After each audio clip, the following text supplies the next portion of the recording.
Urdu tutorials club में आपको welcome. मैं हूं अब्दुल वाहिद ढुड्डी और हम बना रहे हैं employees registration system using AJAX, jQuery and PHP.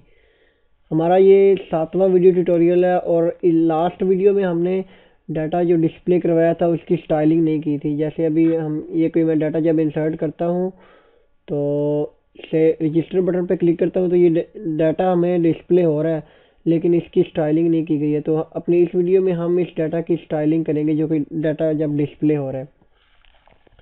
तो उससे पहले हम एक काम ये करेंगे कि ये अभी जो डाटा डिस्प्ले होता है ये उस वक्त होता है जब हम कोई न्यू डाटा इंसर्ट करते हैं। लेकिन अभी मैं ये चाहता हूँ कि जैसे मैं पेज को रीलोड करूँ तो भी हमें डाटा यहाँ पे डिस्प्ले होना चाहिए, जो भी एम्प्लॉयज़ के रिकॉर्ड्स पड़े हैं डाटाबेस में वो। तो इसके लिए हम इस employee dot P H P इस पेज पे एक फंक्शन लगाएंगे जो कि उसको कॉल करेगा। तो ये हमारा employee dot P H P, यहाँ पे हम एक स्क्रिप्ट लिखेंगे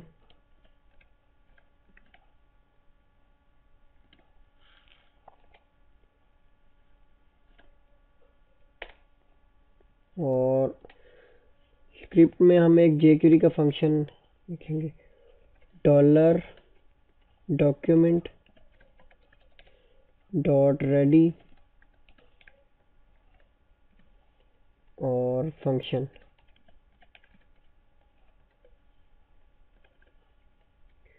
इसका मतलब ये है कि डॉक्यूमेंट डॉट रेडी मतलब जब हमारा पेज कम्प्लीटली तौर पर रेडी हो, हमारा पेज लोड हो चुका हो, तो उस वक्त एक फंक्शन एग्जीक्यूट हो और वो फंक्शन क्या करे, वो फंक्शन हमारे उस लोड वाले फंक्शन को एग्जीक्यूट कर दे। ये जो एम्प्लॉई डॉट जेएस में हमने ये फंक्शन बनाया है डिस्प्ले एम्प्लॉई वाला, इसी को हम यहाँ से कॉपी करते हैं और कॉपी करने के बाद यहाँ पे पेस्ट कर देते हैं। इसका मतलब ये है कि जब भी हमारा ये पेज लोड होगा तो उसी टाइम ये डिस्प्ले एम्प्लॉय वाला फंक्शन कॉल हो जाएगा और हमारे एम्प्लॉयज़ के रिकॉर्ड डिस्प्ले हो जाएंगे। तो मैं अभी इसको रीलोड करता हूँ तो आप देखिए मैंने डाटा न्यू इंसर्ट नहीं किया, लेकिन फिर भी हमें पहले वाले एम्प्लॉयज़ डिस्प्ले हो रहे हैं। तो अब हम इनकी स्टाइलिंग करते हैं। स्टाइलिंग में हम जाएंगे process dot P H P में, जहाँ पे ये व्यू वाला हमने कोड लिखा हुआ है, ये div। तो इसके हम इस सारे कोड को एक डिव के अंदर रख देंगे, डिव, और इसकी क्लास हम रख देंगे डिस्प्ले डिस्प्ले और इसको इस वाइल लूप के बाहर डिव को क्लोज करना है। यहाँ पे ये वाइल लूप एंड हो रहा है इस ब्रैकेट पे लाइन नंबर 45 पे, और उसके बाद इसके नीचे यहाँ पे इस पीएचपी को क्लोज करना है और फिर पीएचपी को अगेन स्टार्ट कर दिया, क्योंकि डिव को हमने पीएचपी के अंदर नहीं क्लोज करना होता। तो यहाँ पे हमने डिव को क्लोज कर दिया। अब हम इस जो डिव हमने बनाई है डिस्प्ले की, जिसकी क्लास डिस्प्ले, इसको अभी हम स्टाइलिंग करते हैं style dot C S S में। तो यहाँ पे डॉट डिस्प्ले, जब भी क्लास के लिए हमने स्टाइलिंग करनी है तो हम डॉट यूज़ करते हैं। तो इसकी हम विड्थ पहले डिफाइन करेंगे, विड्थ हम 900 पिक्सल रखेंगे और उसके बाद इसका मार्जिन इसको हमने सेंटर में लाना है, तो 0 पिक्सल और ऑटो। अभी हम इसको रन करके देखते हैं। तो इसको बॉर्डर भी देते हैं, बॉर्डर 10 पिक्सल सॉलिड रेड। और अब आप देख सकते हैं कि जो भी हमारा डाटा डिस्प्ले हो रहा है वो इसी बॉर्डर के अंदर डिस्प्ले हो रहा है, इस डिव के अंदर। अब हम इसको पैडिंग भी देंगे, पैडिंग 12 पिक्सल करके देखते हैं कैसा नजर आता है। Okay fine. पैडिंग के बाद हम अब जो ऊपर रजिस्ट्रेशन वाला फॉर्म है वो और ये नीचे डिस्प्ले वाला, ये दोनों आपस में टच हो रहे हैं, तो हम इसको मार्जिन टॉप दे देंगे ताकि वो ऊपर से थोड़ा सा फासला हो जाए।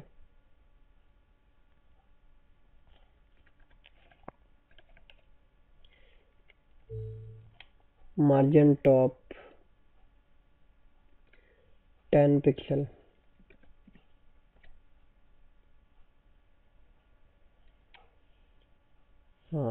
अब ठीक है। उसके बाद अब हम ये करेंगे कि ये जो हमारी प्रोसेस डॉट पीएचपी के अंदर ये जो हमने क्लास लिखी है डाटा की, जिसमें अब हमने हर इस कॉलम के अंदर क्लास लिखी है डाटा की, अब इसकी स्टाइलिंग करते हैं डाटा वाली क्लास की। तो यहाँ पे हम लिखेंगे डॉट डाटा और उसके बाद हम ये करेंगे कि इसका फ्लोट इसको लेफ्ट कर देंगे। फ्लोट लेफ्ट से ये होगा कि ये एक लाइन में आ जाएंगे। जैसे अब आप देख सकते हैं कि सारा डाटा हमारा एक लाइन में नज़र आ रहा है। तो फ्लोट लेफ्ट करने के बाद अब हम क्या करेंगे कि इसको बॉर्डर दे देंगे, बॉर्डर राइट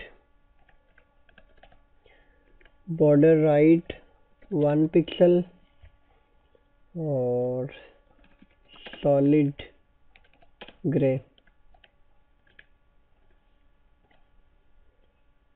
तो अब आप देखेंगे कि सारे डाटा की लेफ्ट साइड पे बॉर्डर नज़र आ रहा है। अब इस जो डाटा वाली क्लास है इसकी विड्थ भी डिफाइन करते हैं। विड्थ हम रखते हैं 130 पिक्सल और इसकी पैडिंग 10 पिक्सल। ठीक है। अब आप देख सकते हैं कि डाटा कुछ ना कुछ ठीक फॉर्म में आ रहा है, लेकिन अभी भी इसकी मज़ीद स्टाइलिंग बाकी है। अब हम जो प्रोसेस डॉट पीएचपी है इसके अंदर ये जो ऊपर वाली है ना, ये हमारे बेसिकली हेडिंग्स हैं। डाटा नीचे है, ये हेडिंग्स हैं। तो इनको अब हम एक न्यू डिव क्रिएट करेंगे। यहाँ पे डिव और उसकी क्लास हम रखेंगे हेडिंग।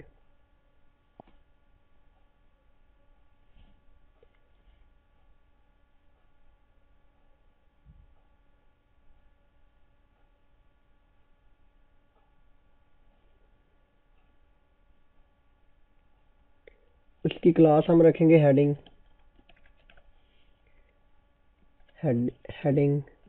और इसको यहाँ पे क्लोज कर देंगे। जहाँ पे ये हेडिंग्स क्लोज हो रही हैं तो यहाँ पे ये हेडिंग वाली डिव भी क्लोज कर देनी है। ये अब हम इस हेडिंग वाली डिव की स्टाइलिंग करते हैं।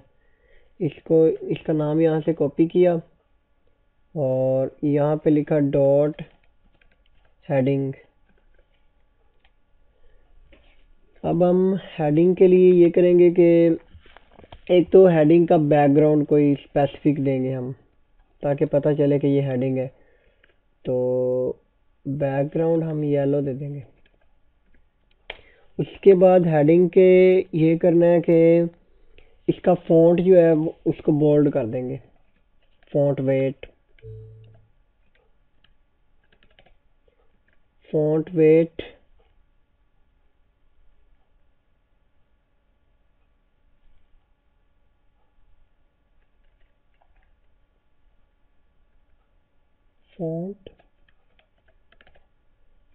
वेट, हाँ, अब इसको बोल्ड कर देना है।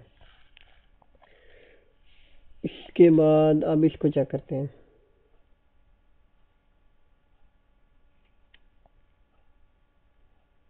जी, अब हेडिंग का जो फॉन्ट है वो बोल्ड हो चुका है, लेकिन हमारा जो बैकग्राउंड कलर है वो डिस्प्ले नहीं हो रहा। इसका एक रीज़न है, वो मैं आपको अभी बताता हूँ। सबसे पहले इसकी हम विड्थ दे दें। विड्थ इसकी 100% होनी चाहिए। अच्छा, तो वो बैकग्राउंड कलर इस वजह से नहीं आ रहा क्योंकि हमने जो हेडिंग वाली है उनके दरमियान एक और डिव क्रिएट करनी है और इसमें क्लियर की एक प्रॉपर्टी यूज़ करनी है। डिव और style is equal to clear both.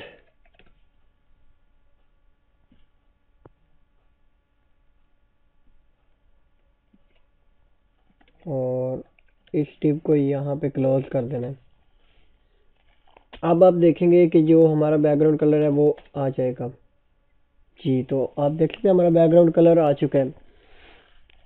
उसके बाद अब हमने यहाँ पे एक और डिव भी बनाई थी नीचे, जो डाटा के लिए, ये एम्प्लॉय डाटा की डिव, जिसकी क्लास ये है एम्प्लॉय अंडरस्कोर डाटा। अब हम इसकी स्टाइलिंग करते हैं, तो उसके बाद ये बिल्कुल परफेक्ट फॉर्म में नज़र आना स्टार्ट हो जाएगा डाटा। यहाँ पे डॉट और उसका क्लास नेम। तो इसकी स्टाइलिंग, इसकी भी विथ हम 100% ही देंगे, विथ 100%। और उसके बाद इसका भी बॉर्डर देना है 1 पिक्सल सॉलिड ग्रे। अब इसको अगेन रीलोड करते हैं, तो ओह, ये क्या है? अब ये जो डाटा है ये नीचे उसके डिव के अंदर नहीं आ रहा, जो हमारी डिस्प्ले वाली मेन डिव है उसके अंदर। तो उसके लिए अब हम इसी, ये जो ऊपर हमने यूज़ किया था क्लियर बोथ वाली डिव, उसी को नीचे भी यूज़ करेंगे। इसी को यहाँ से कॉपी करेंगे और यहाँ पे अगेन यूज़ करेंगे, यहाँ पे कंट्रोल एस करके सेव किया। तो जी, तो अब आप देख सकते हैं हम हमारा डाटा बिल्कुल परफेक्ट फॉर्म में और गुड लुकिंग फॉर्म में आ गया। एक मिनट, थोड़ी सी स्टाइलिंग इसकी और रहती है कि ये एम्प्लॉय एड्रेस ऐसे परफेक्ट नहीं लग रहा, तो इसको हम EMP एड्रेस कर देंगे। जी, अब ठीक है। अब ये तो डाटा है। अब हमने यहाँ पे साथ एक एक्शन का नाम से एक और फील्ड क्रिएट करना है, और उस एक्शन के लिए करना ये है कि यहाँ पे हमने दो बटन देने हैं, एक एडिट का और एक डिलीट का, ताकि हम इस डाटा अपने जितने भी रिकॉर्ड्स आ रहे हैं उनमें उनको एडिट भी कर सकें और डिलीट भी कर सकें। तो उसके लिए हम इसी चीज़ को यहाँ से कॉपी करेंगे। कॉपी करने के बाद नीचे पेस्ट कर दिया, और पेस्ट करके एम्प्लॉय ईमेल की जगह पे हमने लिख देना है एक्शन। इसको कंट्रोल एस करके सेव किया, और यहाँ पे नीचे भी ऐसे ही होगा यहाँ पे। और इसकी जगह पे अब हमने दो यहाँ पे बटन यूज़ करने हैं, बटन। तो एक तो इनपुट टाइप होगी उसकी बटन, और वैल्यू होगी उसकी एडिट। सेम इसी चीज़ को यहाँ से कॉपी करेंगे, और कॉपी करने के बाद दूसरा बटन जो हम लगाएंगे वो होगा डिलीट। कंट्रोल एस करके सेव किया। तो ये तो गड़बड़ हो गया। इसकी थोड़ी सी विड्थ और इंक्रीज करनी पड़ेगी, ये जो हमारी मेन डिव है ना, तो फिर ये सेट हो जाएगा। हमारी मेन डिव है तो इसको 900 पिक्सल है, तो इसको थोड़ी सी इंक्रीज कर देते, 905 पिक्सल कर देते। तो जी, तो अब बिल्कुल परफेक्ट आ गया। अब हम अपनी नेक्स्ट वीडियोस में इन एडिट और डिलीट वाले फंक्शंस पे भी काम करेंगे। तो अगर आपको ये वीडियो अच्छी लगे तो इस वीडियो को लाइक करें, और हमारे चैनल उर्दू ट्यूटोरियल्स क्लब को सब्सक्राइब करें।